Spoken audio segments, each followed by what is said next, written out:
E hoje a gente vai falar de uma coisa que é tragicômica, porque é engraçada, mas é triste também. Eu quero saber se você dá comidinha de mentirinha para sua alma. E quem aí ficou curioso com esse tema, quer saber o que é a comida de mentirinha que a gente dá para alma? Eu aposto que tem um montão de gente aqui dentro que dá comida de mentirinha para sua alma. Com certeza. Ó a galera aí falando que tá curioso, então vamos lá. A gente tem o processo criativo, né? Um monte de gente aqui vai dizer, mas eu não sou criativo. Todo mundo é criativo, todo mundo nasce criativo, né? E a gente faz coisas que a gente acha, a gente acredita que não são criativas, e aí por isso a gente para, né, de ser criativo. Mas uma vida criativa, um processo criativo saudável, ela tem algumas épocas em que você fica menos criativo e fica mais criativo, e tá tudo bem, né? Tem algumas épocas em que você, a sua criatividade meio que desaparece. A Clarissa Pinkola Estes fala, né, ela sempre faz uma analogia com um rio que corre por baixo da gente, no subsolo e tal, e que esse rio de vez em quando seca, que ele fica mais... ele desaparece temporariamente, mas depois ele sempre volta a correr, né? Então esse rio da criatividade, ele volta a fluir em algum momento.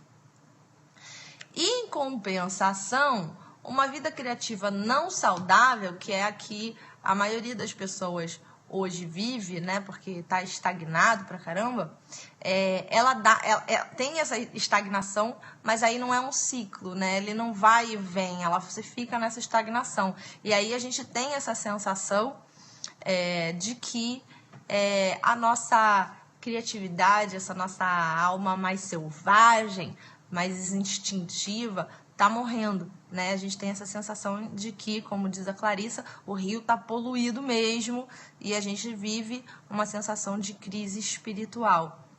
Quando a gente desconecta da nossa criatividade, a gente vive uma sensação de desconexão espiritual também, tá? E eu já falei sobre isso, porque disse vários periscopes. Hoje a gente vai falar de algo um pouco mais à frente. E claro que nessa vida criativa saudável e não saudável, a gente também consegue ver que a gente tem expectativas diferentes. Porque na vida saudável, mesmo quando você está num momento de bloqueio ou estagnação, né, sem ideias e tal, um pouco mais tranquilo, você tem uma ansiedade boa, né, pelo resultado. Você sabe que lá de baixo, né, no subterrâneo de você, tem um movimento acontecendo. Ele só não está vindo à tona ainda, mas tem uma coisa ali para nascer, né?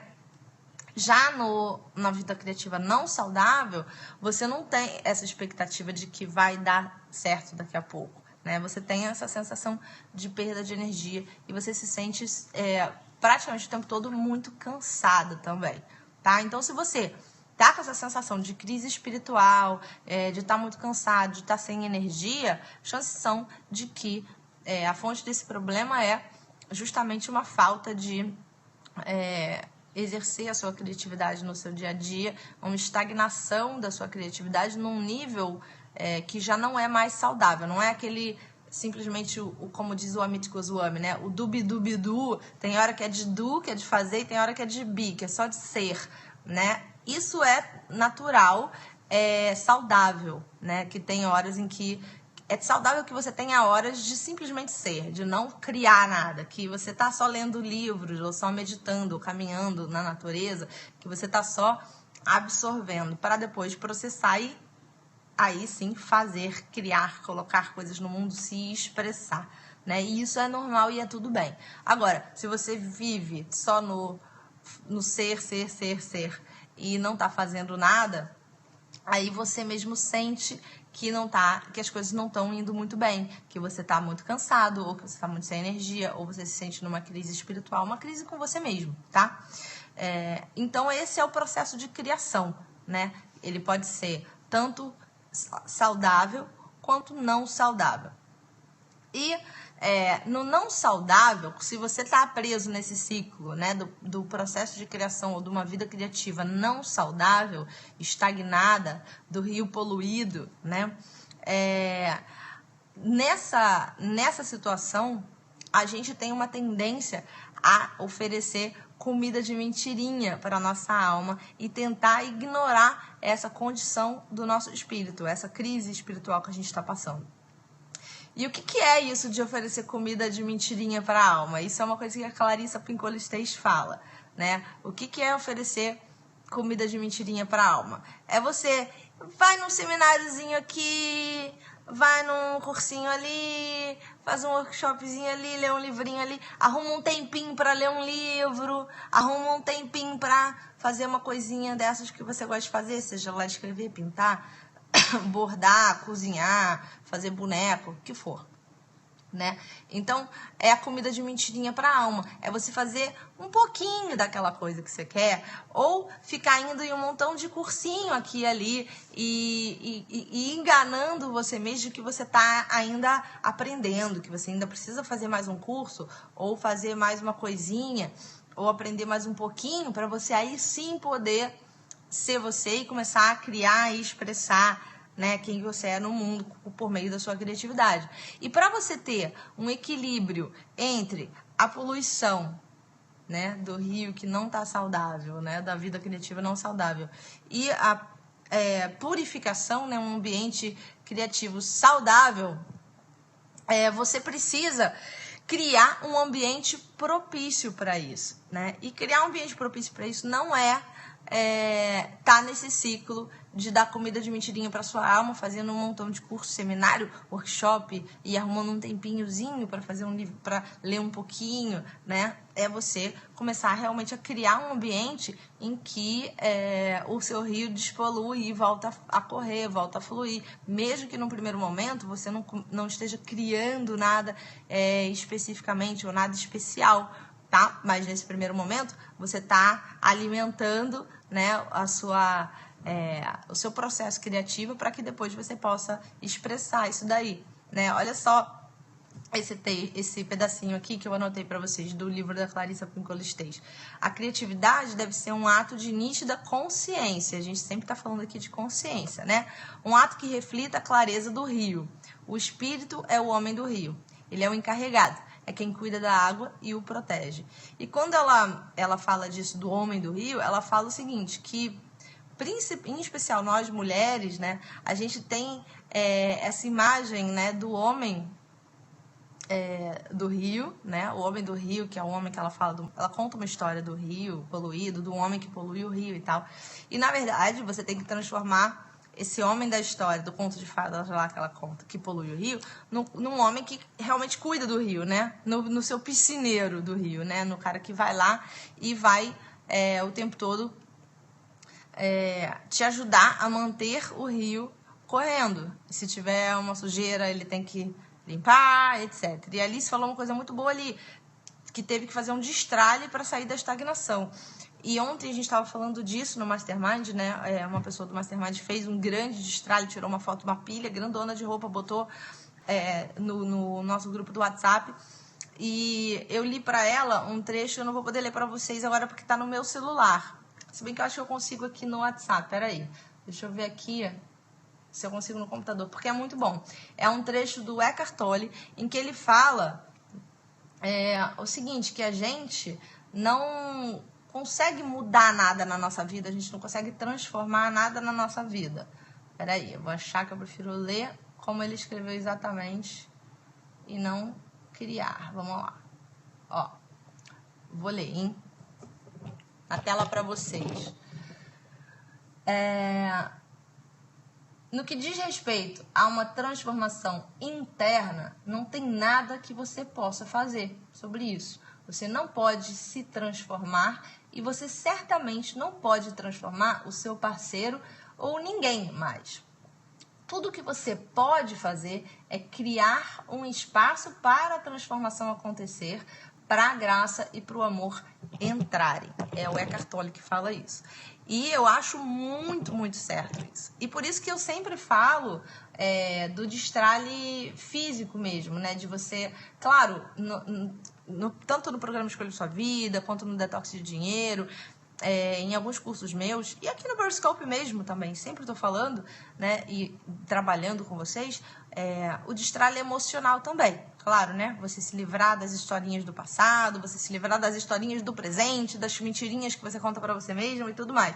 Mas é muito importante também, e no Detox eu trabalho isso, em outros cursos meus eu trabalho isso também, o destralhe físico mesmo, você chegar na sua casa e jogar fora as coisas que você não usa mais, que estão poluindo a sua casa, né? E, na verdade, o externo é sempre um reflexo do interno. Então, se a tua casa tá uma zona, se você tem muita coisa que você não usa, tudo isso diz alguma coisa sobre como tá o teu interior, né? Então, uma das formas de você manter um ambiente propício, como fala a Clarissa, é justamente você fazer um destralhe das suas coisas na sua casa. Eu acabei de me mudar, né, de semana passada, agora no fim de semana fez uma semana que eu me mudei, e antes de eu me mudar, eu fiz um destralhe muito, muito, muito grande, né? Então eu vendi, sei lá, doei metade dos meus livros, mais de 500 livros.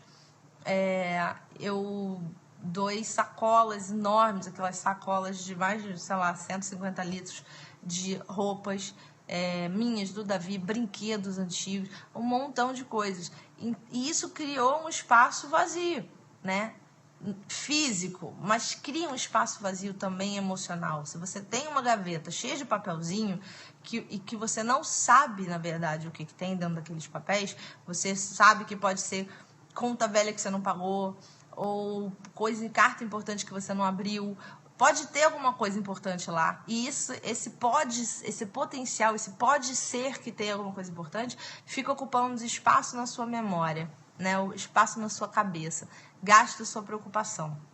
Quando você não tem mais essa gaveta cheia de papelzinho, não tem mais essa preocupação na sua cabeça. Então fica um espaço vazio, né? Você consegue abrir um espaço vazio na sua cabeça. E a galera que vem aqui no Periscope todos os dias, sabe, a gente vem trabalhando bastante na meditação, essa coisa de criar um espaço vazio interno também. Quando você está meditando, uma das coisas mais importantes que você está fazendo é criar um espaço vazio interior. E aí, quando você cria um espaço vazio interior, você está proporcionando um espaço para a transformação acontecer. Porque se você quer que uma transformação aconteça na sua vida, seja lá em qual área for, é mais fácil você voltar para você mesmo e criar esse espaço vazio, tanto o interior que a gente faz junto aqui na meditação, quanto o exterior, destralhando as coisas na sua casa, abrindo espaço para o novo, do que se você ficar lá lutando e tentando transformar as coisas na marra. E tem muita gente que eu vejo que tá nesse ciclo aí que a Clarissa fala, de dar comida de mentirinha para a alma, e que vai em todos os cursos, gasta um montão de dinheiro, faz uma coisinha aqui, uma coisinha ali e tal, e ao mesmo tempo tá levando um emprego tradicional, às vezes, né, no mundo corporativo ou não, ao mesmo tempo, em paralelo, e tá se equilibrando entre esses dois mundos, mas não tá conseguindo produzir nada, né? Por quê? Porque tá, na verdade, enchendo de mais tralha ainda, né? E tem um cara que eu gosto muito, que é o Hugh MacLeod, que ele fala justamente, que eu cito ele até no meu livro, no Escolha Sua Vida, ele fala que a pessoa que não que precisa de muita coisa para conseguir criar, ela já não é, na verdade, né, o artista de verdade. Porque o artista de verdade, ele trabalha com muito pouco, né? E isso é um tema para um próximo Periscope, ou até um podcast para a gente poder falar com mais calma, né? Mas é verdade, né? Então, se você estiver aí dando comida de mentirinha para sua alma, cuidado, porque você pode estar só se entulhando, né, de coisas, se enchendo de tralha emocional e mental e um monte de coisas que você está criando na sua cabeça, a historinha de que você precisa aprender para poder fazer o que você quer fazer. E, na verdade, isso tudo serve só para você se esconder por trás, né, dessas coisas, esses pilares aí, como chama o Hugh, e não fazer, né, o que você tem que fazer. Então, vamos hoje meditar para a gente criar mais espaço vazio E ao longo do seu dia e desse finzinho de ano, essa é uma época muito boa para fazer isso. Olha para sua casa, comece por uma gaveta. Não fala assim, mas a casa toda é muita coisa. Então comece por uma gaveta, vai olhando o que você tem, o que você está também acumulando em termos de coisas mesmo físicas, se você tem a necessidade.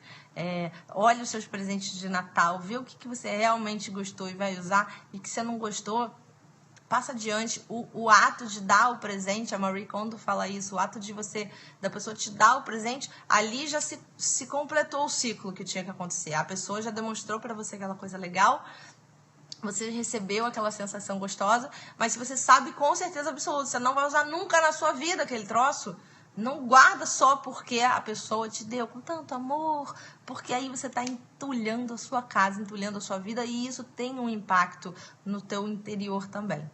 Faz sentido para vocês isso tudo? Hoje eu ia falar de um assunto só, acabei falando de uns 3 assuntos diferentes junto, acabou ficando um periscopão aí. Mas me digam se fez sentido, se foi ok. Então, beleza.